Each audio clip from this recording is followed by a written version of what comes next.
Hello, everyone, and welcome yourselves back to the YouTube channel. And today we're going to be reviewing the 2009 film Shorts. It's called also The Adventure of the Rainbow Rock.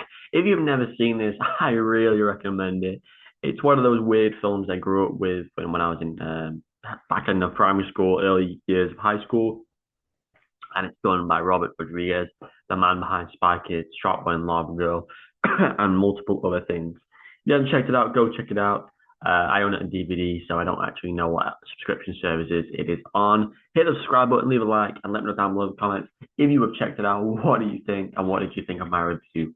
Enjoy the video. So, the film is very self-explanatory. It is the adventures of the Rainbow Rock. The Rainbow Rock is one of the poster. You have a variety of different characters from the kid cast and the adult cast. Some big names in this. You have on the poster a load. You have Jake Short on the right hand side. You have James Spader, the one with the big ears. He plays the dad of Helvetica. You have I'm trying to remember names, names. You have Miss Oh wow, his name was like Leo Howard, William Macy, Kat Dennings, and a few of Rodriguez's kids feature in Kat Dennings in the middle, Leo Howard in the red shirt. But yeah, this film is one of those unique brilliances that I'd say it's just it's not meant to be good because it's literally just little segments of like you got Loogie and his brothers. Um they go and build like a canyon, and then there's crocodiles, and then he jumps inside the crocodile, and then they just keep making wishes, and then the wrong wishes, and then the stone keeps flying over town, and then it all comes together. Um, to Mr. Black, who has a black phone company, which can turn into absolutely anything. He's the wealthiest guy in town. Everyone works for him. Everyone knows him. The kids are the bullies, and Toe Thompson's parents work for him. Toe Thompson is a loser, and then you've got Nose, who's a germ freak with his dad. It's a really weird film in the sense of so many mismatched characters, but it works somehow because it's filled with comedy and funny moments that just keep the story just like when the parents wish they could be closer and then they merge together.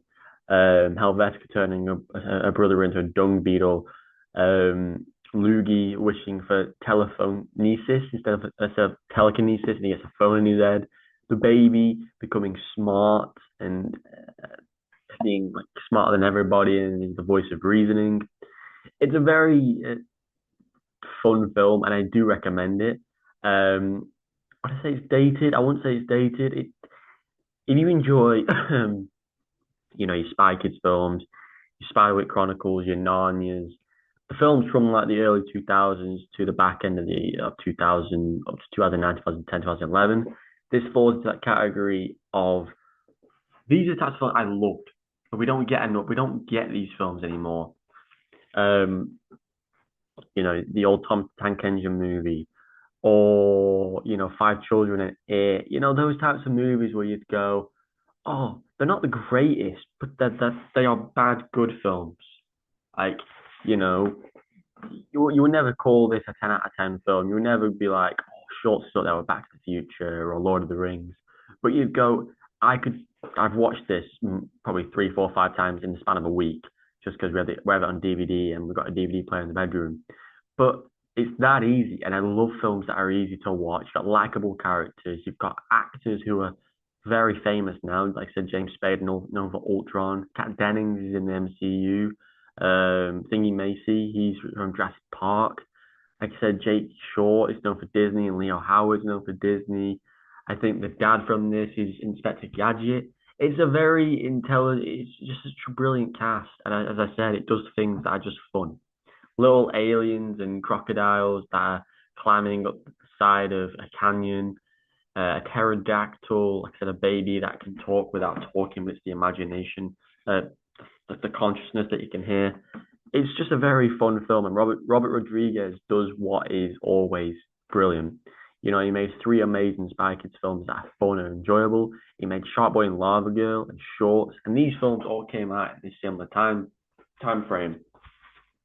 He knew how to make a film enjoyable, rewatchable, and for the characters to be so likable. He was brilliant in what he did. He lost his way because I don't think he's made any good films since like these early 2000 films. But I think I think it's about an 8 out of 10 film. Like I said, rewatchability. There's no characters you go, oh God, they're so hard to watch in scenes.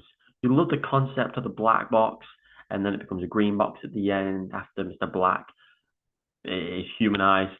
The Rainbow Rock is a cool idea. I think it's a very unique idea. And as I said, there's no bad acting, there's no cringy acting, there's just comedy and ease. And I highly recommend if you've never seen this, go and watch it. Again, don't know what streaming service is on, maybe Netflix or something. But yeah, let me know down below in the comments your thoughts. I'm going to give it a solid 8 out of 10. I have no quarrels with the film. It's just an easy watch, and you're never going to give it a 10 out of 10 because it's not a 10 out of 10 film. So subscribe and like as well for more reviews coming your way, and I'll see you in the next one. Goodbye.